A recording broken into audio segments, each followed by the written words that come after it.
Kalbėsimės dabar apie tai, ką turime žinoti apie pilietinį pasipriešinimą. Jeigu turit klausimų šią temą arba norit savo patirtim pasidalyti, tai būtinai paskambinkit ar parašykit laišką. O pradėsim pokalbį mes nuo to, kad pradėjo veikti informacinė edukacinė platforma Mobilizacijos mokykla. Ir mano pašnekovas šią temą Mobilizacijos ir pilietinio pasipriešinimo departamento direktorius Virginijus Vitalijus Vilkelis. Labadiena. Labadiena. Tai pradėjo vakar veikti šita platforma, netrukus mes išsamei apie ją pakalbėsim, bet smalsu, kiek žmonės jau išgirdę domisi, kokius jau matot susidomėjimo skaičius. Na, kaip kiekviena mokykla turi savo lankomumo apskaitą, tai aš irgi pasidomėjau, asmeniškai pasižiūrėjau 8 val. Ryte, tai skaitome, kad vakar startavome po spaudos konferencijų 10 val. Tai 11 apie pietus žmonės pradėjo turbūt žiūrėti, domėtis. Tai per gerą pusdienį iki šio ryto turėjom 700 praėjusių žmonių. Apie visą tai, kaip tai atrodo ir ką daryti, irgi būtinai dar pakalbėsim. Turit jūs įsivaizdavimą, kiek žmonių turėtų praeiti, pasimokyti, ateiti pas jūs? Tikslą esat išsikėlę? Taip, mano kaip piliečio, kaip pareigūno, kaip tarnavusio kariuomeniai, visą sąmoningą gyvenimą žmogaus tikslas, siekis yra, kad kiekvienas pilietis būtų karys. Ir yra tokia idėja lygiuotis į visuotinės gynybos modelį ir kad tą pasiekti, kiekvienas turime žinoti daugiau, negu žinome iki šiol. Ta prasme, kad nebūtinai kiekvieną pastatyti po šautuvu, čia totalitariniai valstybei galbūt būtų būdinga, bet žiniomis, nes tas žmogus, kuris turi šautuvą, yra apkasuose, laiko taikiklyje priešą, turi jausti už nugaros nuo 10 iki 20 žmonių paramą. Ta turėjome ir pokario metais, ryšininkai, gaudavo tokius pat terminus lagerio arba myriop buvo siunčiami už tą pačią veiklą, ar partizanas, ar ryšininkas. Volontiorų terminą turime dabar Ukrainoje ir ta parama, kur tie žmonės daro, yra labai reikšminga. Kareivis laikydamas ginklą, nutaikytą į priešą, turi jausti, kad jam bus patiektas ir vanduo, ir komunalinės paslaugos, ir maistas, ir kiti dalykai, sužeistaisiais bus rūpinama. Ir šitoj vietoj mes per pilietinio pasipriešinimo, per pilietinio sąmoningumo formatą stengiamės dirbti su visuomenė. Visuomenė, kaip žinome, yra didelis skaičius žmonių, 2,8 milijono. Ir su kiekvienu asmeniškai tu nepadirbsi, kiekvienam asmeniškai koncentruotos tabletės neduosi žinių, todėl bandome segmentizuoti visuomenę. Ir dabar yra tokie žingsniai daromi, kaip segmentiškai dirbti su tom visuomenės grupėm. Užtat mes labai skatiname, kad visuomenė pilietiškai jungtųsi prie nevyriausybinių organizacijų. Ir mokyklose mes dabar skatinam tą savanorystę, gauna jaunuoliai balus papildomus tolimesniam gyvenimui, tie, kurie dalyvauja savanoriškose veiklose. Ir per tą savanorystę, per dalyvavimą nevyriausybinėse organizacijose būriama visuomenė pagal tam tikrus darbinius profilius. Kad ir dabar taikos metu mes turime nemažai nevyriausybinio organizacijų dirbančių krizinį darbą. Maisto bankas, Karitas, Maltos ordinas, Samariečiai ir kitų daug yra dalykų. Ir tai yra labai svarbu. Ir kartais yra tokie klausimai, kad žmonės, kurie klausia, nežinotų, ką jiems reikėtų daryti, tai ir siūlome savo edukacijų metu atsakymą. Eik į maisto banką, prisidėk savo laisvų laikų, išvirk papildomą puodelį sriubos. Nes to pačio maisto banko daviniai eina per tarptautinius formatus į tą pačią Ukrainą dabar. Lietuva nedaug dievė būtų apimta panašių negandų, taip pat susilauktų humanitarinių kitų maisto banko atitikmenų iš kito pasaulio krašto siuntinių. Tai taip, kad darbų tikrai yra ir būtų ką daryti, ir mes tą matome iš pavyzdžių, kurie vyksta konflikto zonose ir matome patys modeliuodami situaciją. Taip pat atsimename iš 90 metų įvykių, kada vyko mūsų savimobilizacija, kaip žmonės patys nešė, rūpinosi vieni kitais ir nešė ir piniginės lėšas, ir maisto produktus, ir ginklus, kas turėjo, kur pasikavoja ar medžiotojai legaliai davė, įdavinėjo į rankas gynėjams. Daug puikių pavyzdžių ir iliustracijų. Mes turim labai gražias tradicijas ir toje platformoje, kaip istoriografinėje dalyje, mes taip pat minime nemažai pavyzdžių, kurie prasidėjo ir XIX amžiaus sukilimų metu, ir blaivystės sąjūdis Matiejaus Valančio kaip saviraiška pilietinio. Taip, kiekvienas laikmetis turi savo situaciją. Ir be abejo, tas pilietinis aktyvumas, nukreiptas į pilietinį pasipriešinimą, jis yra improvizuotas kiekviename laikmetyje ir pasižymintis kūrybiškumu. Gintaras iš Klaipėdos ilgokai laukia, pasinaudokite ausinėm. Gintarai, laba diena. Labą dieną. Klausom. Turiu klausimą vedančiajam, labai konkretų šiek tiek padarysiu. Pilietinės iniciatyvos, žinojimas, kur ką daryti, kur kaip, viskas labai gerai. Tik tai ar valstybė nesiremia daugiau piliečių iniciatyvą, tikėdamasi, kad visą tai išgelbės pati nieko nedarydama. Pasižiūrėkime, kiek laiko tęsiasi karo komendantų ir komendantų padėjėjų epopėja paskirimas. Ir dabar yra konkreti situacija. Žmogus, žinodamas, ką daryti, kur kreiptis, jis ateina, o ką daro valdžios struktūros, kečia rankomis, nes jos nieko nemoka. O nemoka kodėl? Todėl, kad komendantas ar komendanto padėjėjas, norėdamas padaryti pratybas, krizinės kažkokios situacijos, karo, ten radiologinio užterštumo, stichinės kažkokios nelaimės, nueina į savivaldybę su konkrečiu planu, pasiūlymu, kaip pravesti tokius mokymus, kad valdžios struktūros žinotų, ką daryti. Savivaldybė yra visiškai neįpareigota, nei tarybos, nei merai daryti tokius mokymus. Jie tiesiog arba nori, arba ne. 99,9% valdžios struktūros nenori. Tokių pratybų yra vienetai visoje Lietuvoje, jau karas tęsiasi antrus metus, o kiek pratybų yra buvę. Taip, ačiū Gintarai, dėkui už jūsų klausimą. 23631111, Vilniaus kodas 85, jei ir jūs norėtumėt prisijungti su savo klausimu ar pamastymu, tai iškart Virginijau ir atsakykim Gintarui. Labai geras klausimas, savalaikis ir tikslus klausimas. Matosi, kad žmogus žino, ką klausia. Ką aš galiu pasakyti? Jūsų paliestas klausimas yra šios dienos darbotvarkėje, ant stalo. Pratybos, taip, mūsų departamento inicijuojamos vyksta 6-7 kartus per metus tarp institucinės pratybos, įjungiant savivaldybės ir koreliuojant veiksmus su atskirom ministerijom. Prieš porą savaičių Perkūno bastionas per Alytaus regioną nuėjo. Taip pat buvo jo metu aktyvuotas vyriausybės mobilizacijų operacijų centras.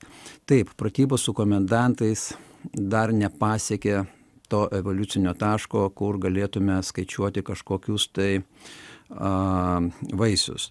Yra tikrai procesas ir kiekviena savivaldybė, o žinote, visos 60 savivaldybių Lietuvoje yra skirtingos, ant žemėlapio tik atrodo vienodai, o daug kas priklauso nuo vietos ir lyderių, nuo žmonių, nuo bendruomenių ir taip pat ir nuo paskirtų komendantų ir procedūrų įvairių. Taip, šitas dalykas įsibėgėja ir dabar tikrai vertint būtų gal ankstoka šitos dalykus, kadangi dar institutas yra komendantų kūrimosi stadijoje. Taip, yra problematika tarp institucinio kalbėjimo, susikalbėjimo, viršenybių klausimo, prioriteto nustatymo, bet šitie dalykai lygiagrečiai yra sprendžiami. Ir mūsų turbūt ta platforma ir parodo tam tikrą bazinę, edukacinę, sisteminį požiūrį į dvi lygiagretės. Viena lygiagretė, kalbant apie valstybės institucijas, o kita lygiagretė apie visuomenės narius, apie piliečius. Tai mūsų departamentas turi skyriuką, kuris administruoja valstybės institucijų pasirengimą mobilizacijai kaip teisiniam režimui. Bet mobilizacija būtų teisinis režimas skelbiamas ar prezidento, jeigu tai reikėtų daryti netidėliotinai, ar parlamento, jeigu būtų tam tikra laiko ašis įžvalgom įvertinti, kaip 39 metais buvo dalinė mobilizacija skelbiama. Tai esmė yra, kad mobilizacijos paskelbimas jau yra fakto konstatavimas. Esmė yra dabar taikos mete, kurį mes vadiname pasirengimu mobilizacijai. Nes tai, ką šiandieną kūrėme, sukūrėme, mobilizacijos metu būtų perskirstyta pagal identifikuotas gyvybiškai svarbias funkcijas, kurių turime 6 vietoj 19, kurių turėjome kažkada anksčiau prieš reformą. Tai visos valstybės institucijos kurios turi savo įnašą į tas 6 gyvybiškai svarbias funkcijas, joms yra pavestas valstybės mobilizacinės užduotis.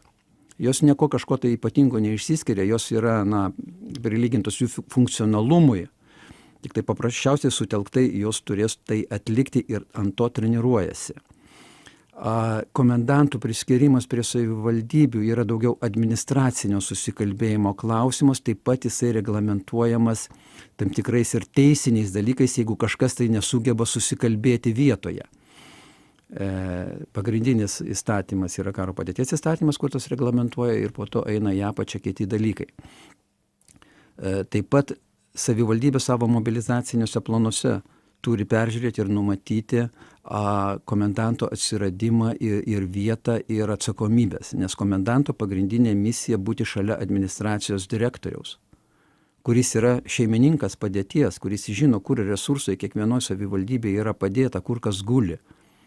Nes tų resursų reikės mūsų gynybai, ginkluotų pajėgų manevravimui ir poreikių tenkinimui. Ir komendantas būtent yra tas asmuo, kuris tos poreikius tarp veikiančios kariuomenės vietoje ir savivaldybių materialinių resursų aprūpinimo prasme tenkins. Nes komendantai yra skiriami rotuojantis pareigūnai, kurie daugumoje stengiamasi atsižvelgti, kad jie būtų kilę iš tų rajonų. Bet ne visada tai atsitinka, todėl administracijos direktorius geriausiai žino tą situaciją, kur kas yra.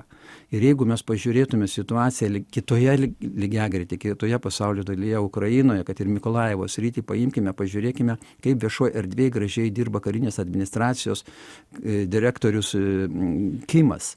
Vienas tokių veidų esminių. Kaip jisai vadovauja, kaip jisai organizuoja ir kaip dirba meras Senkievičius, kuris kaip psichologas dirba su visuomenė. Nes tokių negandų akivaizdoje visuomeniai reikia ramaus žodžio, destresavimo ir įtaigos pasitikėti savo jėgomis. Ir to pakanka. Nes mes tada jau krizės metu esame apsupti nežinios, bet ir dabar mes, kalbėdami apie tą mobilizaciją ir karo padėtį, kalbame daugiau apie nežinią ir modeliuojamas situacijas arba iliustracijos, kurios ateina iš tų regionų. Ne? Tai visuomeniai reikia tam tikrą prasme ir psichologinio destresavimo, ramybės, pokalbių, kad įgytų kiekvienas pasitikėjimą savimi. Ir aš kartais vadinu mūsų seminarus ir susitikimus su funkcinėm auditorijom, ministerijose, savivaldybėse, pokalbis apie nežinią. Nes tu pradedi kalbėti apie funkcinius dalykus, apie reglamentus, kas jau tau juodai ant balto surašyta ir apie tai kalbėti, bet visą laiką būna tai, kad tu nukrypsti į dešinę, į kairę, į gilį nueini, į viršų pakyli, nes daug nežinomųjų yra. Ir apie juos reikia kalbėti, aptarti, numatyti ir identifikuoti. Kita vertus, labai sunku tai daryti esant ramioje taikos meto būsenoje, gerbuvyje tam tikrame komforto zonoje. Ir visai kas kita, kaip prasideda šūviai, parako kvapas. Ir prisiminkime akimirkas savo istorijoje, 90-ieji ar kitas laikmetis, kada įtampa ateina ir tada toks savimobilizacija tampa tikrąją mobilizaciją, visuomenė susitelkia. Ir apart privačių iniciatyvų mes dabar dirbame ir nukreipiame savo darbalaukį kaip administratoriai į valstybinio sektoriaus. Ir aš tikrai atsakingai pareiškiu, kad visuomenė turi žiūrėti į valdžios institucijas kaip į centruojančias tam tikras ir gyvybiškai svarbias funkcijas. Taip, valstybės institucijos, jų klerkai negebės daryti kažkokių tai kitų apimčių darbų fizinių. Užtat mobilizacijos įstatyme yra numatytos tokios prievolės visuomeniai kaip būtinieji darbai arba privalomieji nurodymai. kaip instrumentas kviesti, kreiptis į visuomenę tam tikriem darbam atlikti. Kaip 90 metais visuomenė buvo kviečiama prie savivaldybių arba privačiai iniciatyva būrėsi ir buvo telkiamas transportas vežti juos į tam tikrus strateginius objektus, budėti. Taip ir dabar yra numatytas toks instrumentas analogiškiem darbam atlikti. Ar skirsyti kažkokius krovinius, ar dirbti su komunaliniam tarnybom, prisidėti savo rankomis prie inžinerinių fortifikacijų statymo ir panašiai. Tokių dalykų yra labai daug ir be visuomenės pagalbos mes šito nepadarysime. Ir užtat modeliuojant situacijas ir pratybuojantys savivaldybės, ministerijos, ar tai reikėtų aprūpinti kaip ir Žemės ūkio ministerija, kurie atsakinga už maisto produkto aprūpinimą, ar medikamentų aprūpinimą, kurie atsakinga sveikatos apsaugos ministerija ir kitom ministerijom gyvybiškai svarbios funkcijų, tas centravimas pavestas, jos neapsieis be visuomenės. Šaulių sąjungos ir be visuomenės. Taip. Kasparas Vilnietis. Labadiena, Kasparai. Labadiena. Klausom. Malonu, kad bendražygis kalba. Tik aš norėjau tokias keletą minčių. Tai tuo metu, kai norėjo mūsų jauną valstybę panaikinti 90-91 metais, okupantas turėjo visą savo strategiją numatęs ir žinojo, net mūsų gynėjų sąrašus turėjo, nes mums reikėjo tam tikras anketas pateikti. Bet aš noriu paklausti gerbiamą Vilkelį, o kaip su tais, kurie jau turi kario savanorių statusą, kurie kūrė kariuomenę, teritorinės gynybos planai buvo įsteigti visoje Lietuvoje, jo visa struktūra buvo. O dabar turi valstybės statusą nesenai jau apie 400 gal žmonių ir jų bus apie 700 kario savanorių statusą valstybės genocido centro suteiktas gynėjų statusas, laisvės gynėjų statusas. Šitie žmonės ne visi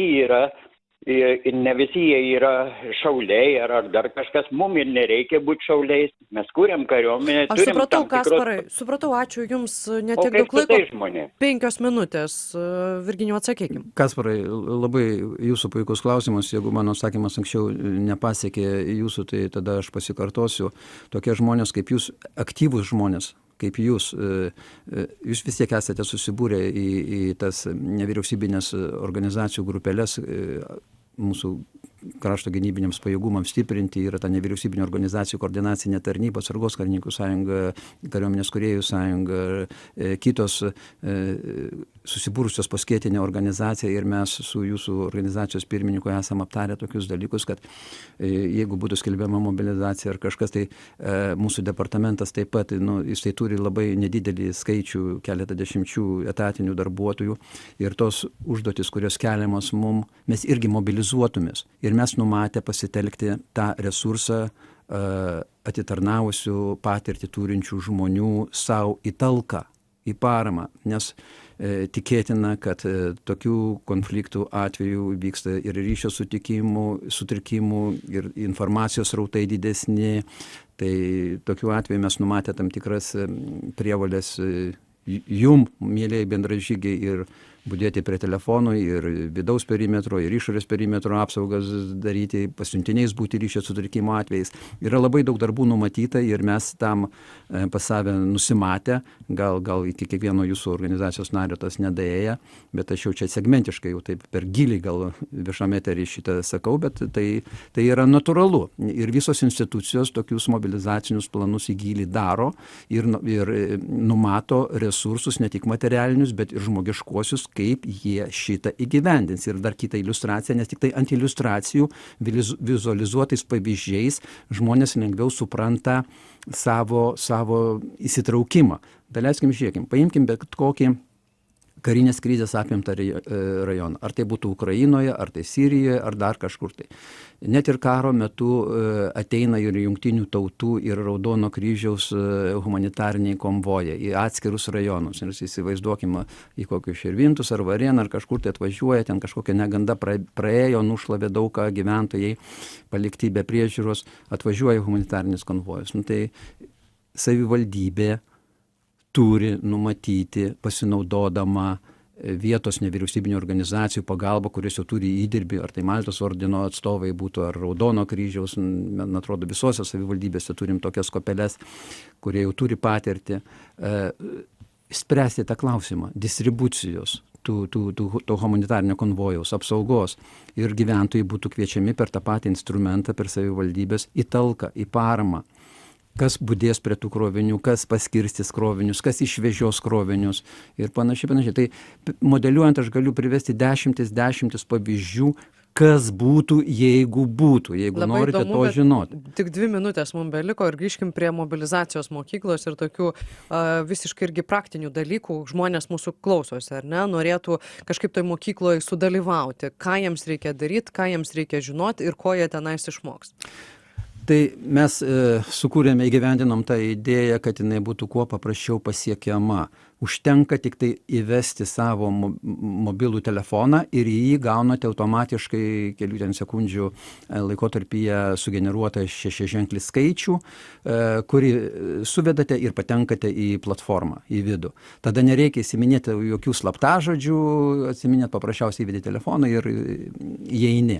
Ir tenai atrandi 3 mokymo knygas, sakykime taip, apie mobilizaciją, kas tai yra, valstybės mobilizacinė sistema, kaip veikia, kaip valstybė gyventų mobilizacijos atveju, pridedami ir pavyzdžiai, užduotėlės, yra lengvi testai, savikontroliai, savitestavimui, toliau yra priimančios šalies paramos knygelė, kuri yra mobilizacijos kaip ir sudėtinė dalis, jeigu įstatymiškai žiūrint, nes patenka po to pačių įstatymų mobilizacijos ir priimančios šalies paramos, nes mūsų gynyba vis tiek remsis ir priimančios šalies parama, kuriem taip pat reikės paslaugų, ir vandens, ir komunalinių, ir pilietinio pasipriešinimo segmentas, kur duodamos bazinės žinios, nes pilietinis pasipriešinimas yra labai plati dirva. Aišku, nuo dirvožemio viskas priklauso, kaip tas pilietinis pasipriešinimas vystytųsi, bet ten irgi kalbame apie tą istoriografiją, apie formas, metodus, būdus pilietinio pasipriešinimo, nes žinome, kad jisai gali ir aktyvus, ir pasyvus, būti ir ginkluotas, ir neginkluotas, ir kitaip, bet čia yra į gylį neiname, kadangi jau čia gylis yra skirtas segmentizuotai, atrinktai, parengtai bendruomenės daliai ir jie vyksta atskiruose padaliniuose, Šaulių sąjungoje, kitose, bet čia yra duodamas bendras supratimas, kad kalbant apie pilietinį pasipriešinimą, žmonės nekeltų klausimų apie slėptuvės, nes čia yra civilinė sauga, visai kiti dalykai, čia yra vidaus reikalų ministerijos atsakomybės sritis. Bet mes iš patirties jau žinome, kad žmonės užsirašo į kursus, tikėdamasi išgirsti informacijos, kas užtikrins jų saugumą. Mes ne apie tai, mes apie auką. Jeigu tu ryžiesi, jeigu eini į frontą, į tą fronto barą palaikyti kariuomenę savo tiekimu, maisto tiekimu ar kažkokiais tai darbais, tai irgi yra labai svarbu. Taip, dėkui Jums. Tai mobilizacijos ir pilietinio pasipriešinimo departamento direktorius Virginijus Vitalijus Vilkelis. Kalbėjomės apie mobilizacijos mokyklą. Jei susidomėjot, būtinai užsukit mobilizacijos mokykla.lt. Būtinai pasidomėkit, mes tuoj grįšim į eterį.